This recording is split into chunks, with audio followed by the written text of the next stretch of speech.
Baik, selamat malam semuanya. Assalamualaikum warahmatullahi wabarakatuh.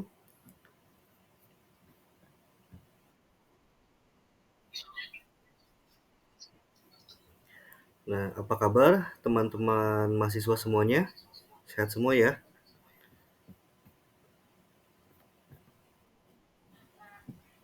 Nah, ini lagi pada kerja atau di kampus nih? Atau pada di jalan? Nah, iya, macam-macam ya. Oke, kita lanjutkan lagi pertemuan kita yang keenam. Nah, nanti kita ada satu pertemuan lagi yang ketujuh sebelum UTS. Nanti akan dikoordinasikan untuk waktu selanjutnya. Kita lanjutkan lagi materi kita tentang basis data relasional dan perancangan basis data. Nah, basis data relasional pengertiannya, basis data relasional adalah basis data yang mempresentasikan data dalam bentuk tabel-tabel, di mana tabel-tabel tersebut dihubungkan oleh nilai-nilai yang sama atau umum pada kolom-kolom terkait, menurut Fathansyah tahun 2012. Menyampaikan bahwa model basis data relasional sering pula disebut dengan model relasional atau basis data relasional. Model basis data ini diperkenalkan pertama kali oleh E.F. Code. Model basis data menunjukkan suatu mekanisme yang digunakan untuk mengorganisasi data secara fisik dalam disk atau hard disk atau media penyimpanan apapun yang akan berdampak pula pada bagaimana kita mengkelompokkan, membentuk keseluruhan data yang berkait dalam sistem yang kita tinjau. Nah, selanjutnya ada lagi menurut Haryanto 2004, mendefinisikan basis data relasional merupakan kumpulan sejumlah berhingga relasi. Basis data relasional juga merupakan himpunan skema, metadata, dan himpunan instan skema data. Komponen penyusun basis data untuk mengilustrasikan basis data relasional secara lebih nyata, berikut ini kita akan ambil contoh basis data sederhana yang berkaitan dengan perpustakaan. Kita sebut saja basis data tersebut sebagai basis data perpustakaan. Nah, jadi untuk teman-teman yang praktek juga sebenarnya nanti bisa kita coba pakai aplikasi yang namanya XMPP. Nah, jadi XMPP ini adalah perangkat lunak bebas atau open source. Ya, dia bisa dipakai secara gratis XMPP itu yang mendukung banyak sistem operasi. Jadi teman-teman yang pakai Mac, Apple, atau pakai Windows, baik itu Windows XP, Windows 7, Windows 10, Windows 11, itu support semua. Ya, dia merupakan kompilasi dari beberapa program.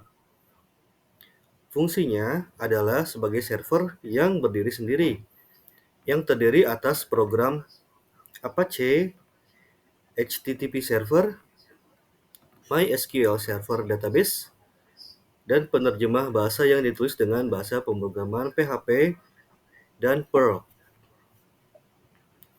Nah, jadi XMPP ini sebenarnya singkatan nih.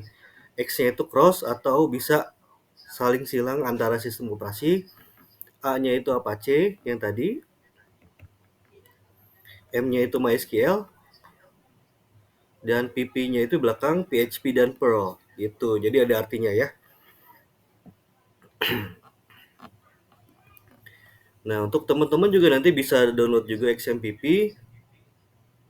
Dia versinya ada banyak. Biasanya kita pakai yang 64 bit untuk Windows. Tipe versinya sekarang udah versi 8.3, untuk PHP juga versi 8. Nah, ini untuk Windows. Yang pakai Linux nanti bisa pakai ini downloadnya. Yang pakai Mac atau Apple bisa pakai ini linknya. Jadi beda-beda ya. Kalau untuk Windows biasanya dia .exe belakangnya, .exe. Nah, jadi nanti dia otomatis mulai kalau diklik downloadnya. Untuk yang pakai Linux dia belakangnya Nah, bentar. Nah, ini untuk Linux. Jadi dia downloadnya melalui SourceForge. Nah, dia formatnya .dmg biasanya. Kalau untuk yang selain Windows. Untuk Apple dan juga untuk lainnya.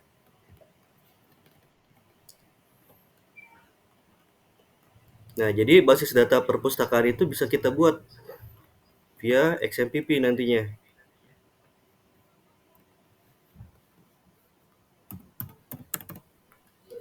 Cara installnya mudah.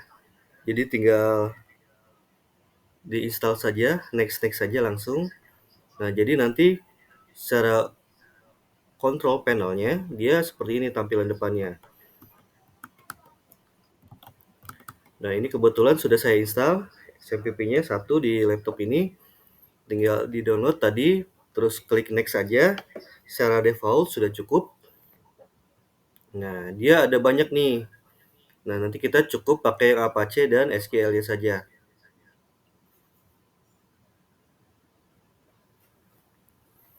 Nah, jadi nanti alamatnya itu dia di sini, localhost phpMyAdmin untuk pembuatan database-nya itu. Nah, kadang kalau ada yang beberapa portnya error, itu biasanya sedang digunakan oleh aplikasi lain. Selain XMPP juga ada.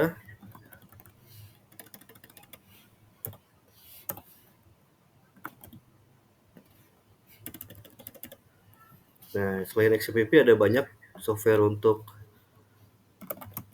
mengelola database. Nah, ini ada banyak.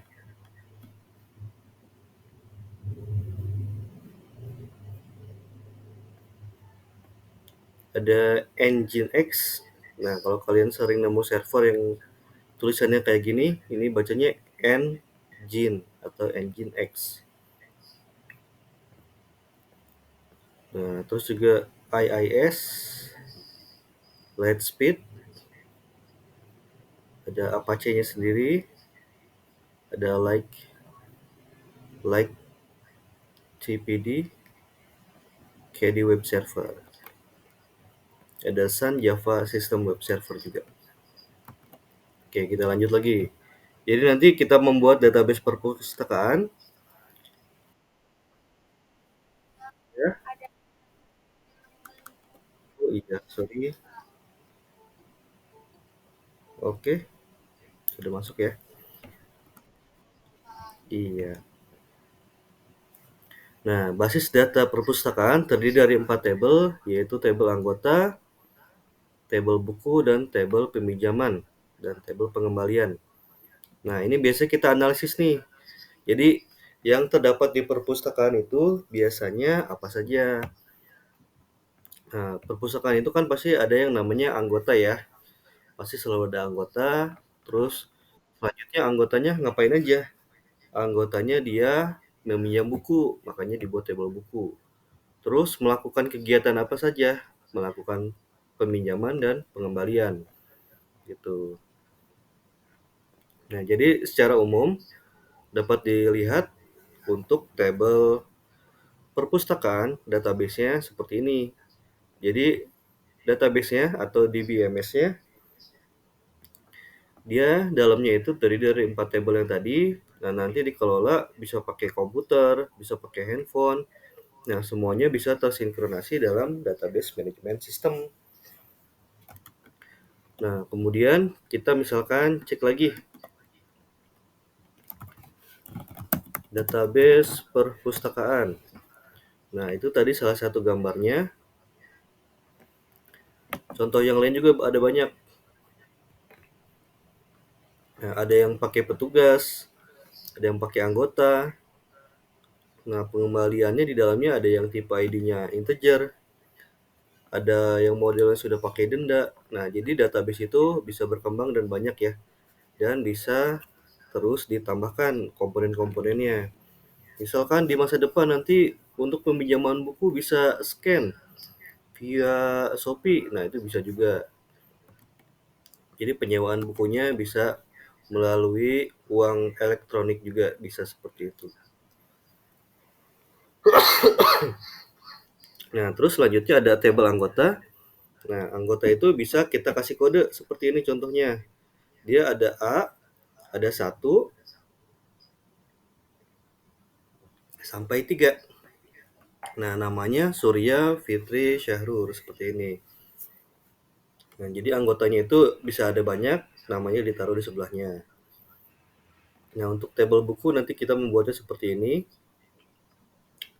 Pemrograman C++ membuat aplikasi 30 menit. Ini judulnya, stoknya ada berapa. Skemanya seperti apa aja. Kode buku dia 3 digit. Judul buku itu membutuhkan 20 digit karakter. Tabel anggota dia membutuhkan 3 karakter. Nama anggota dia membutuhkan 25 karakter. Jadi teman-teman nanti bisa seperti ini modelnya.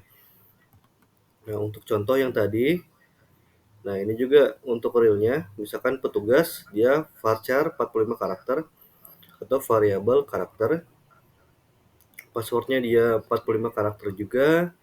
Namanya dia menggunakan variabel karakter varchar 100 digit untuk nama, untuk yang namanya panjang. Nah, terus untuk ID-nya dia primary key, IMT. Seperti itu.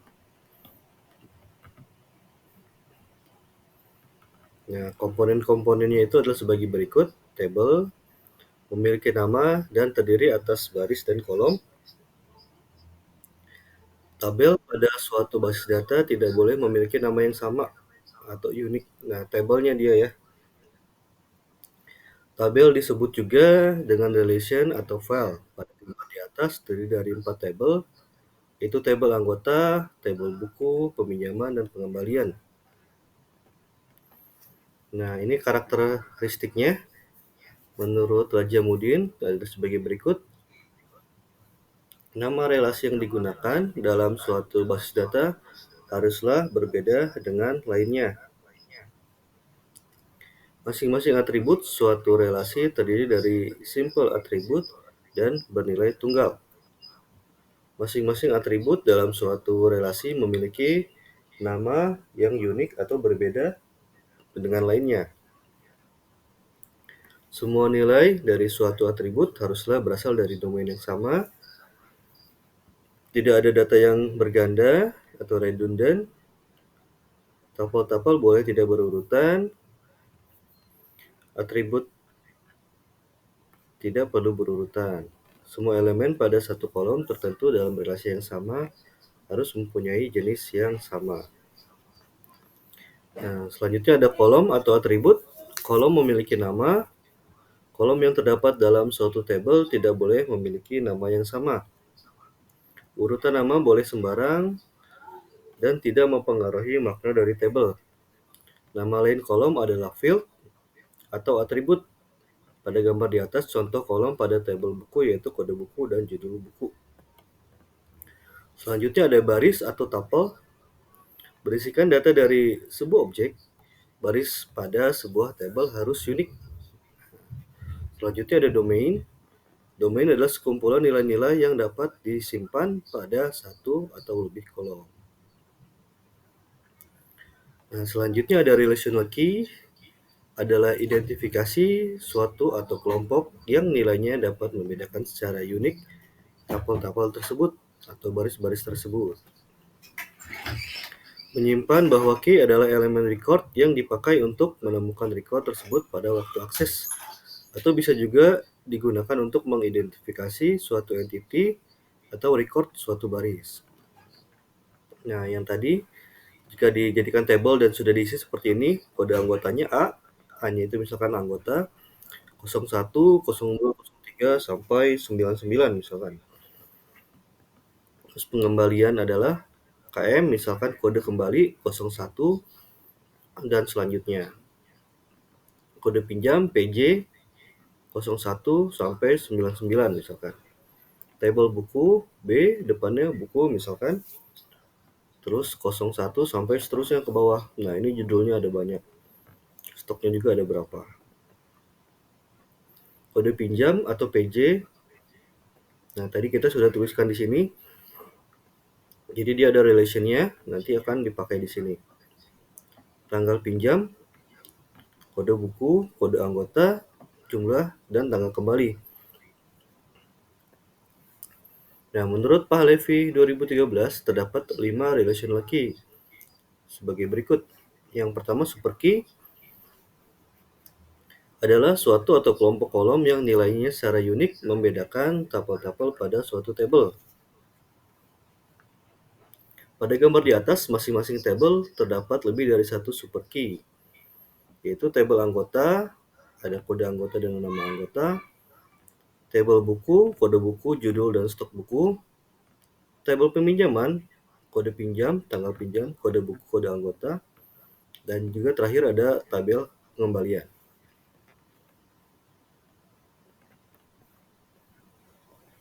Selanjutnya ada kandidat key, adalah super key di mana tidak ada satupun himpunan bagian dari super key tersebut yang menjadi super key lagi. Tidak semua super key menjadi kandidat key. Kandidat key yang terdiri dari 2 kolom atau lebih disebut sebagai composite key. Pada gambar di atas, masing-masing tabel terdapat lebih kandidat key atau bukan kandidat key, yaitu ya di tabel anggota dia tadi yang kolom anggota tuh dia adalah kandidat key. Kolom kode anggota dan kolom nama anggota sama dengan bukan kandidat key. Jadi cuma kodenya aja. Nah, terus untuk kode buku, dia kandidat key-nya itu si kode bukunya. Kemudian kolom kombinasi kode buku, judul, stok buku, dia bukan kandidat key. Nah, di tabel peminjaman dia kode pinjam yang menjadi kandidat key-nya. Ya, kolom kombinasi kode pinjam, kode buku, kode anggota, jumlah bukan kandidat key. Nah, jadi si jumlah dan kode anggota dia bukan kandidat key. Selanjutnya tabel buku, kolom kode buku merupakan kandidat key. Kolom kombinasi kode buku, judul buku, stok buku bukan kandidat key. Nah, dia kalau yang kombinasi modelnya bukan ya. Selanjutnya juga ada tabel pengembalian. Selanjutnya ada primary key, adalah suatu kandidat key yang dipilih di antara kandidat key lain untuk membedakan tapel-tapel secara unik dalam tabel. Jika dalam suatu tabel hanya terdapat satu kandidat key, misalkan tabel anggota dan tabel buku, maka key tersebut menjadi primary key. Selanjutnya ada alternate key, adalah kandidat key yang tidak dijadikan sebagai primary key. Misal pada tabel pengembalian, jika kita memilih kode kembali sebagai primary key, maka kode pinjam dapat dijadikan alternate key. Nah, jadi contoh kasusnya kode kembali sudah jadi primary key. Nah, selanjutnya kita bisa pakai kode pinjam untuk dijadikan alternate key. Seperti itu. Selanjutnya ada foreign key, adalah satu atau kelompok kolom yang nilainya sama atau terkait dengan kandidat key pada tabel lain atau pada tabel yang sama. Misal pada tabel peminjaman, ada kolom kode anggota yang terhubung dengan tabel anggota. Nah, untuk lebih jelasnya kita dapat cari contohnya.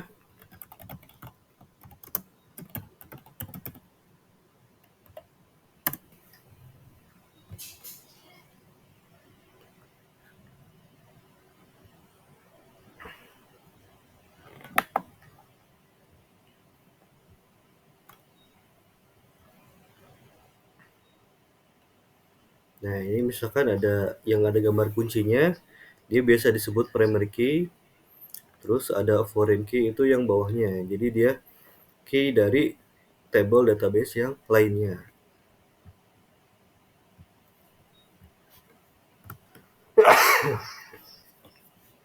Nah, selanjutnya ada skema table. Adalah informasi dasar yang mendeskripsikan tabel yang terdiri atas nama tabel dan sekumpulan pasangan kolom domain. Ada skema basis data, adalah sekumpulan skema tabel dengan masing-masing tabel memiliki nama berbeda. Selanjutnya ada integrity constraint. Pada penjelasan di atas telah dibahas mengenai domain constraint. Terdapat 4 constraint atau batasan yang menjaga integritas data yang disimpan pada data.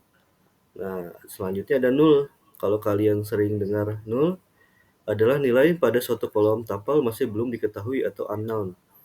Ini berarti nilai tersebut tidak dapat diterapkan pada kolom tersebut. Namun nol tidak sama dengan nilai atau numerik nol atau string strip dan spasi adalah nilai, tetapi nol menunjukkan tidak adanya nilai. Nah, kalau di dalam table, nah dia database biasanya kayak gini.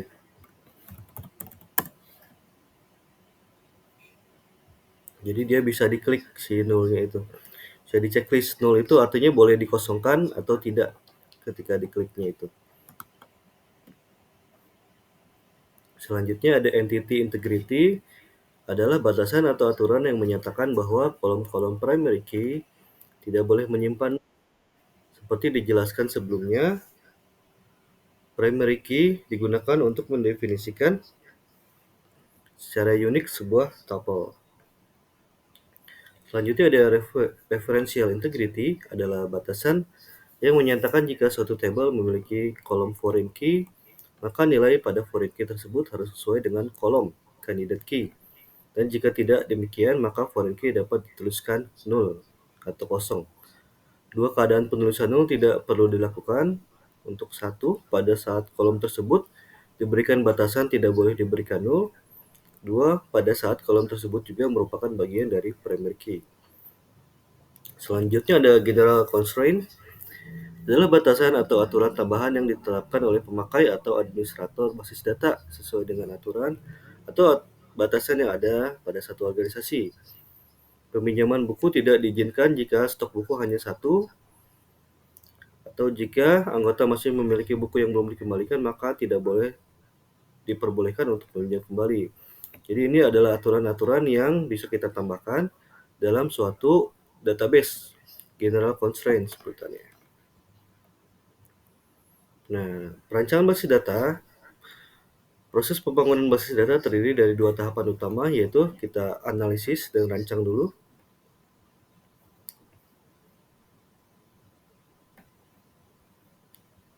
Nah, tahapan analisis perancangan seperti ini contohnya.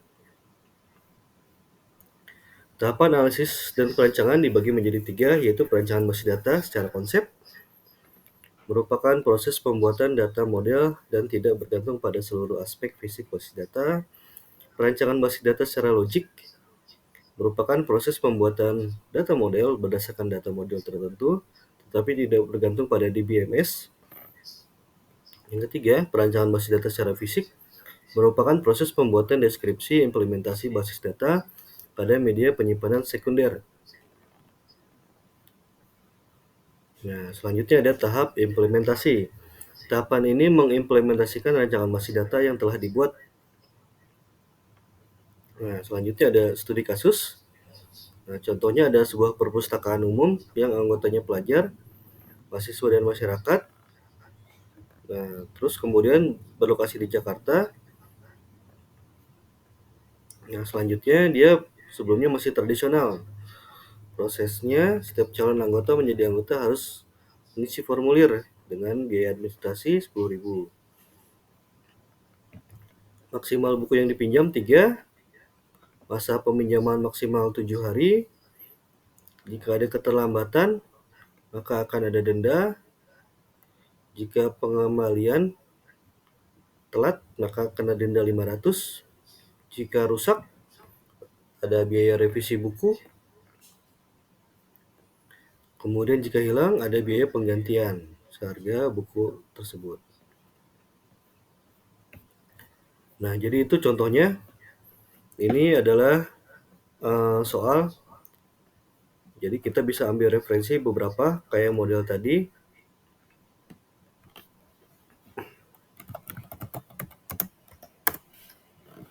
Nah, jadi yang sudah terbuat perpustakaan biasanya tabel-tabelnya seperti yang tadi kita cek. Nah, ini ada beberapa, kita coba cek lagi. Jadi ini yang sudah jadi seperti ini biasanya. Ada ini versi lengkapnya. Ada untuk buku, tabelnya dia ada kode buku, judul, kategori, penerbit, ISBN, pengarang, jumlah halaman. Nah, ini kalau pengen detail banget seperti ini. Jadi sudah sangat lengkap. Ada kategori, ada penerbit, ada peminjaman detail, ada peminjaman, ada usernya, dan juga ada pengembalian. Nah, ini yang hasil jadinya seperti itu.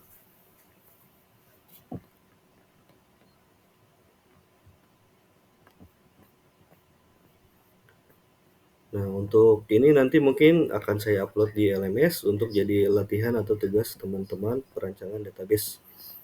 Nah, selanjutnya nanti akan ada model data, akan dijelaskan di sesi selanjutnya. Untuk yang materi ini ada pertanyaan atau ada yang mau ditanyakan?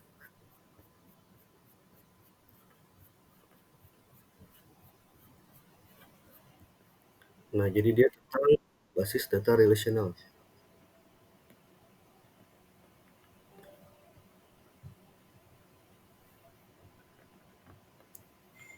Nah, selanjutnya mungkin saya akan lanjut membahas tentang kisi-kisi ujian.